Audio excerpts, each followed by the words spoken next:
Toddlers present with kind of a unique constellation of behaviors or challenges just because of where they are developmentally. So your 2 to 5-year-old is really trying to assert themselves, is trying to kind of let you know they can do things themselves. And so if you are trying to impose a certain diet on them, or you're asking them to eat a food that is going to be painful or that they don't like, there's really the potential there for a lot of conflict, or what we call the battle of the spoons. And so we don't want that to happen around mealtime. So some things you can do in terms of strategies are to give choices. And it can be a simple thing like, would you like to drink out of your red sippy cup, or would you like to drink out of your blue sippy cup?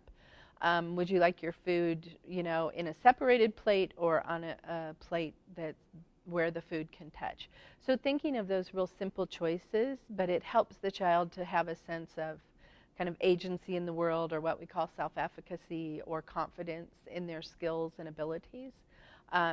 If you get into a conflict with them or they start to tantrum, it's best to back off and to kind of allow that child a chance to calm themselves down and then revisit the situation. Or maybe you need a brief change in environment for that child, and then you come back to it. If this continues over a period of weeks or months, that's probably an indicator that talking to a feeding specialist or talking to someone who works with young children around feeding and eating would be a good idea. Not everyone has access to a feeding therapist, so sometimes occupational therapists might actually be helpful with that. Sometimes psychologists can be helpful with that. But what you don't want to have happen is that mealtime becomes a battle every time, because then you'll have even more challenges to deal with.